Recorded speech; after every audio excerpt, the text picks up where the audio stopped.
Fala meu amigo, minha amiga, você está assistindo uma aula aqui gravada. Meu nome é Estevão Vilela e hoje nós estamos aqui para falar sobre o conteúdo de diluição, conteúdo relacionado à segunda série do ensino médio, onde nós vamos abordar uma sequência de tópicos já referente ao conteúdo que foi ministrado anteriormente.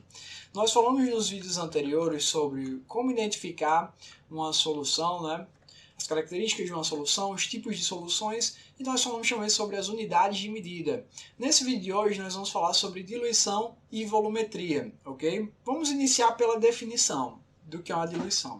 A diluição, como vocês estão vendo aí na definição escrita no slide, consiste em adicionar mais solvente sem alterar a quantidade de soluto. E aí, nesse sentido, a concentração do seu soluto ela vai variar, porque você está variando a quantidade de solvente, né? O volume de solvente. E aí é muito comum vários casos de diluição no nosso dia a dia, seja em atividades comuns, como também a gente tem boas aplicações de um laboratório, né? Uma atividade bem comum é quando a gente era mais jovem, menor, né? Criança, e a gente chamava um amigo para ir almoçar na casa da gente. O que a mãe da gente fazia? Colocava aquela velha água no feijão, ela estava adicionando uma determinada quantidade de solvente. Com isso, né, a concentração do soluto ia diminuir. A concentração do soluto é a mesma, né? Os carocinhos de feijão estavam lá na mesma quantidade, mas pelo fato de ter mais solvente, a concentração diminuía, o tempero mudava, o gosto, né? Então, nesse sentido, isso seria uma diluição, ok? Quando nós vamos trabalhar com a parte matemática da diluição na química, a gente utiliza uma fórmula, que é essa que vocês estão vendo aí no retângulo, né, em rosa, que diz o seguinte: a concentração da solução de estoque é a solução que eu vou utilizar para preparar a diluição, vezes o volume retirado da minha solução de estoque, é igual à concentração da minha solução desejada, vezes o volume da minha solução desejada, ok? Então eu posso fazer essa relação entre essas duas soluções, a solução que eu tenho inicial, que é de estoque, e a solução final, que vai ser a solução diluída. Exemplo, nós temos aí o preparo de uma solução de 200 ml com uma concentração de 2 mols por litro de ácido sulfúrico. Essa é a minha solução o quê? Desejada. E eu vou partir dessa preparação de uma solução estoque, onde essa solução estoque ela tem uma concentração de 1 mol por litro. E aí, qual volume eu devo obter da minha solução de estoque? Qual alíquota eu devo retirar da minha solução de estoque para realizar essa diluição? Quanto eu vou precisar retirar aí da minha solução de estoque para adicionar em água e realizar essa diluição? Ok? Basta aplicar na fórmula. Concentração da solução de estoque é quanto? 1 mol por litro, vezes o volume da solução de estoque. Eu não sei, essa informação é que eu desejo obter. Vai ser igual à concentração da minha solução desejada, que vai ser 0,2 mols por litro, vezes o volume da minha solução desejada, que é 200 ml. Lembrar que como a gente está trabalhando com concentração em mol por litro, então a gente tem que utilizar a unidade de volume em litro. E aí a gente vai transformar 200 ml para litro, é só dividir por 1000, a gente chega ao valor de 0,2 litros.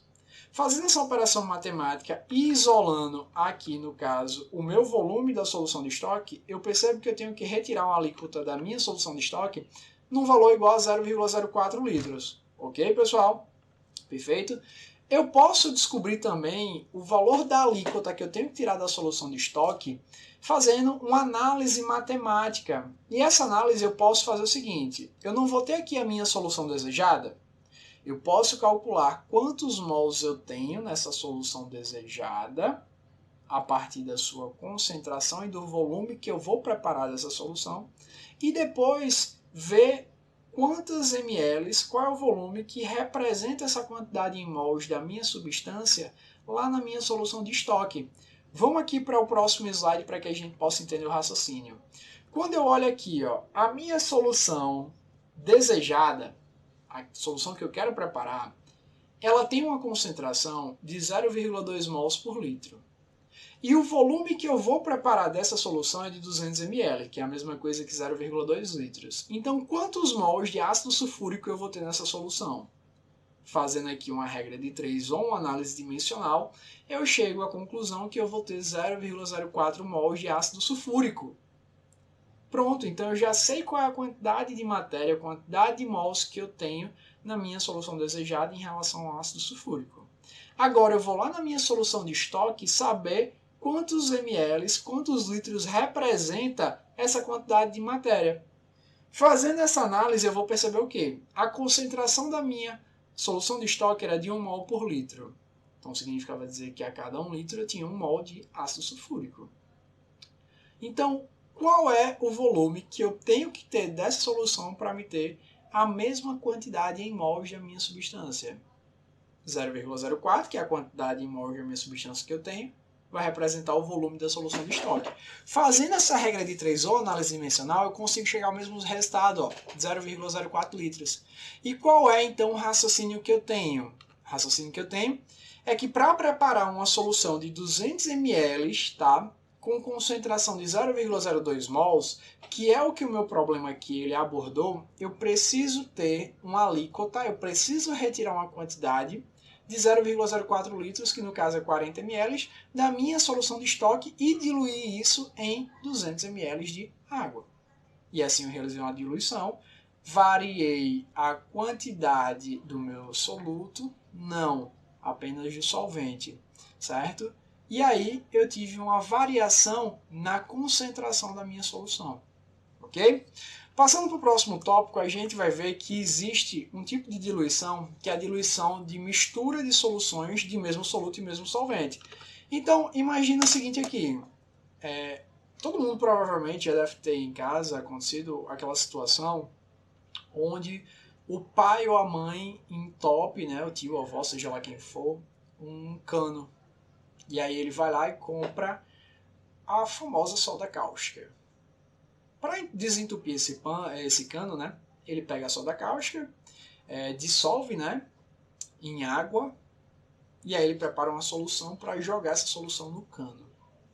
Certinho? Imagina que eu preparei 2 soluções dessa, tá? Eu peguei aqui um exemplo comum do nosso dia a dia. Muitas pessoas vão dizer, Estevão, mas não é o melhor método para desentupir um cano. Realmente não é o melhor método. Mas eu peguei aqui um exemplo prático. Imagina que eu preparei 2 soluções. Uma aqui, ó, de hidroxissódio, né, que é a soda cáustica, com uma concentração X, e preparei outra aqui com a concentração Y. Concorda comigo que eles têm o mesmo soluto e o mesmo solvente? Quem é o solvente? A água. Quem é o soluto? Hidroxissódio, que é a soda cáustica. Imagine agora que eu vou misturar essas 2 soluções. Pessoal, se eu estou falando do mesmo soluto e do mesmo solvente, o raciocínio ele é meio que óbvio, entre aspas. Não tão óbvio assim, né? Mas estou aqui para ajudar vocês nesse sentido. A quantidade em mols do meu soluto, certo? A quantidade de matéria, no caso, do soluto, da solução final, vai ser o quê? A quantidade de matéria das soluções iniciais. Então eu tinha aqui uma quantidade em mols da minha primeira solução e uma quantidade em mols da minha segunda solução. A minha solução final ela vai ser a soma da quantidade de mols dessas 2 soluções, que é exatamente o que vocês têm nessa relação aqui, ó. Quantidade de matéria final é a quantidade de matéria da primeira solução, mais segunda, mais terceira, mais quarta, de quantas soluções você tiver, independente, certo? Da quantidade. Só precisa ter o quê? O mesmo soluto e o mesmo solvente. E concorda comigo que se eu estou misturando 2 soluções iguais, o volume da solução final vai ser a soma do volume das soluções iniciais.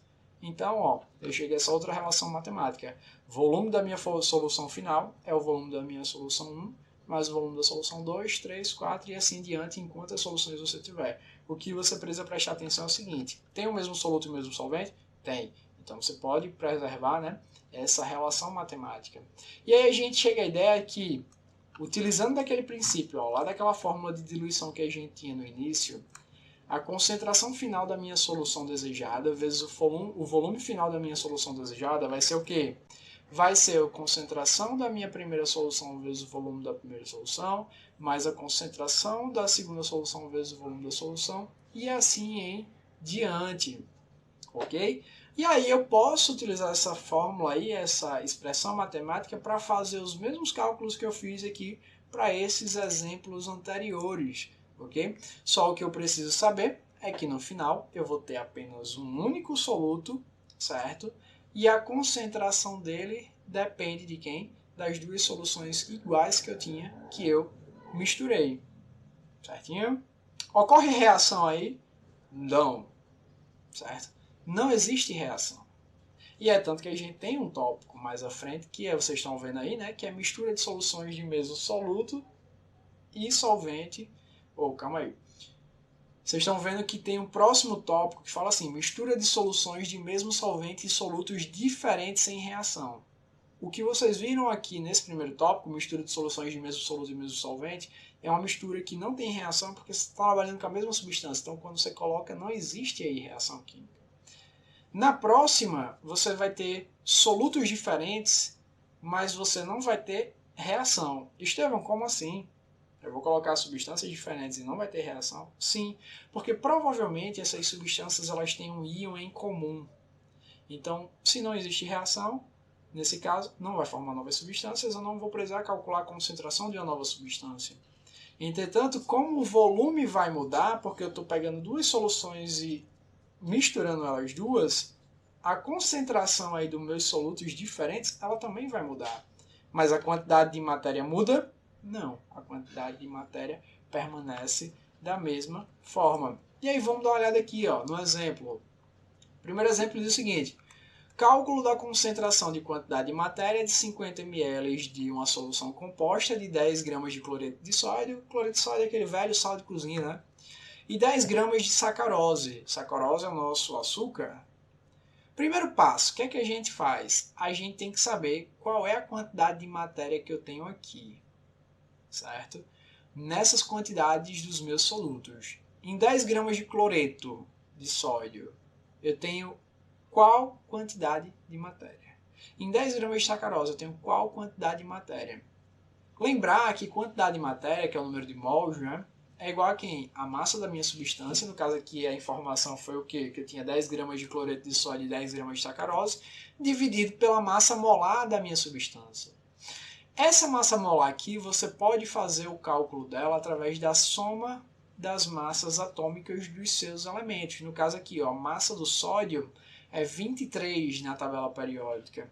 E a massa do cloro é 35,5. Quando você faz essa soma aqui, ó, 23 mais 35,5, você obtém a massa do NaCl, que é a sua substância, que vai ser 58,5.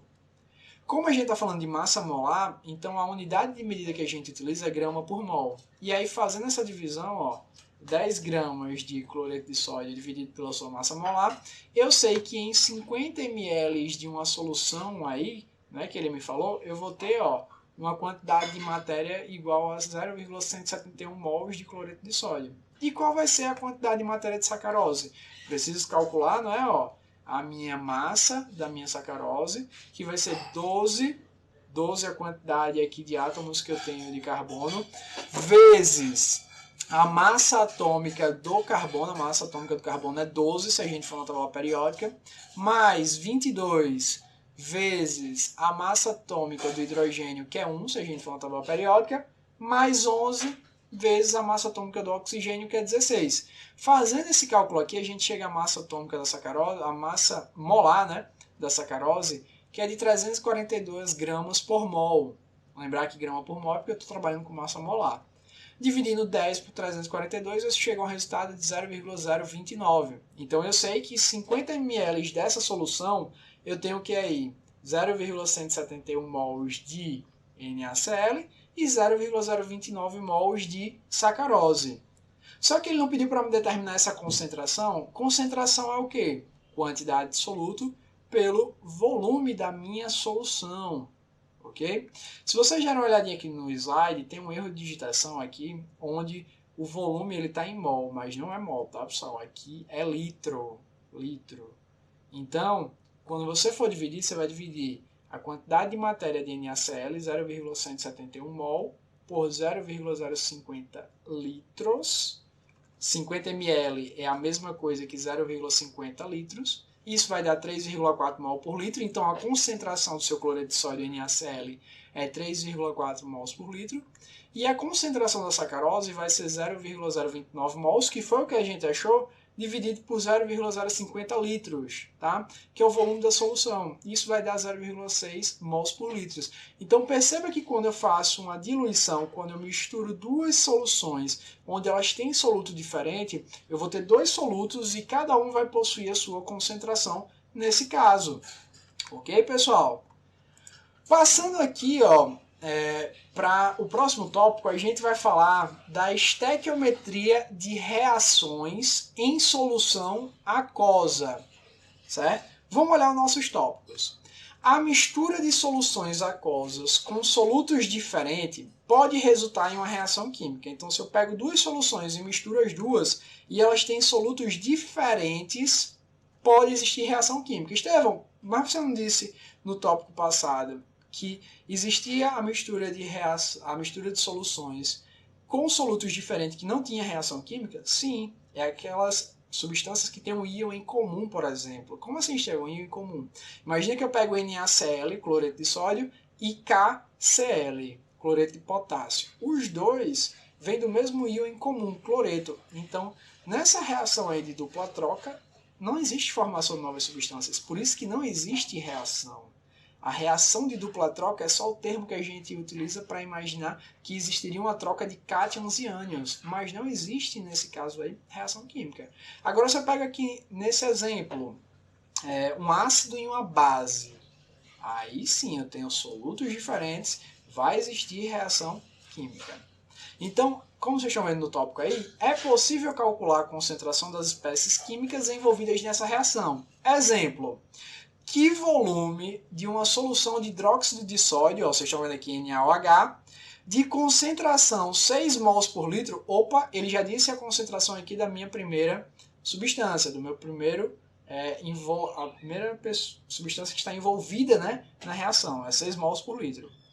Deve ser adicionada aos 140 ml, no caso aí que é 0,147 litros, da solução de ácido sulfúrico de concentração 0,473 mols por litro, para que sejam totalmente neutralizados. Pessoal, aqui eu tenho uma reação de ácido-base, ok? E aí ele quer saber o seguinte, qual é o volume da solução de hidróxido de sódio que eu preciso colocar junto a 147 ml de ácido sulfúrico com essa concentração, né, que é 0,473, para que exista uma neutralização aí, neutralização do tipo total. Primeiro passo que eu vou fazer é o quê? Calcular a quantidade de matéria de ácido sulfúrico que vai ser neutralizada. Se eu lembrar, e vocês também, o que é que a gente vai perceber? Como é que eu calculo concentração em termos de quantidade de matéria? Né? Número de mol sobre volume. Então, o número de mol, passando o volume para o outro lado, que ele está dividindo e multiplicando, vai ser quem? Concentração vezes o volume. Então, a quantidade de matéria de ácido sulfúrico é quem? É a sua concentração, que ele deu aqui na questão, é 0,473, vezes o volume dele, que é 0,147 litros, não 147 ml, ok? Então eu sei que eu vou ter que neutralizar 6,95 vezes 10 a menos 2 mols. Beleza, Estevão? Show de bola. Próximo passo é o quê? Conhecer a estequiometria da reação. Então eu sei que essa é a estequiometria da reação. Eu tenho aqui o ácido sulfúrico, né? O ácido sulfúrico ele libera 2 hidrônios, né? 2H+, e libera o sulfato, que é o SO4 2-. O hidróxido de sódio libera 2 sódios e 2 hidroxilas, e nessa reação eu vou formar o quê? Ó? Eu vou formar um sal e água. Quem é meu sal? É o sulfato de sódio, certo? Sulfato de sódio, você tem 2 sódios e um sulfato, né? E você vai ter água aqui, no caso 2 moléculas de água, devido ao balanceamento, né, à proporção estequiométrica da sua reação. Pela estequiometria, a gente acabou de ver aqui, 2 mols de hidroxila, né, OH, certo? Para neutralizar 2 mols de H+. É essa a relação que a gente tem, ó. Então, 2H+, precisa de 2 OH- para que essa reação aconteça e seja neutralizada. Portanto, se eu pegar aqui uma quantidade de 6,95 vezes 10 a menos 2, vezes 2, por que vezes 2? Porque eu tenho que ir de encontro à proporção. Eu vou precisar de 13,9 vezes 10 a menos 2 mols de NaOH, certo? Se 2 mols de H+, neutraliza 2 mols de OH-, certinho? Se eu tenho aqui 6,95 vezes 10 a menos 2, eu vou fazer isso aí pelo meu coeficiente estequiométrico e vai dar 13,9 vezes 10 a menos 2. Então essa vai ser a quantidade de NaOH necessária. Passando para o próximo tópico, ó, como a concentração da solução de hidróxido de sódio disponível é essa daqui, então a gente pode calcular o volume por uma simples regra de 3, certo? Então eu vou fazer, ó, se em 1 litro eu tenho 0,6 mols, certo? Se 1 litro aí, né, o volume, se 1 litro da minha solução de NaOH é necessário, né, para neutralizar aí 0,6 mols, qual é o volume de NaOH que eu preciso para 13,9 vezes 10 a menos 2? Fazendo essa continha, você chega ao volume de 0,23 litros, que é a mesma coisa de 230 ml de solução de NaOH, que vai ser necessário para titular esse ácido. Ok, pessoal? Então, nessa aula aí de hoje, nós vimos a parte de diluição, onde a gente aprendeu a dizer como ocorre uma diluição, qual a principal fórmula dela, né? Vimos a diluição de soluções, né, que tem o mesmo soluto e o mesmo solvente, aquelas que têm solutos diferentes, mas não ocorre reação, e aquelas que têm solutos diferentes que ocorrem reação. Certinho?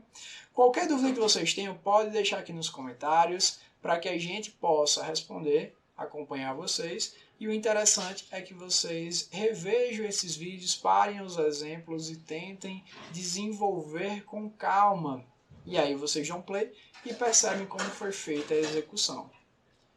No mais, agradeço a presença de vocês, forte abraço e tchau, tchau.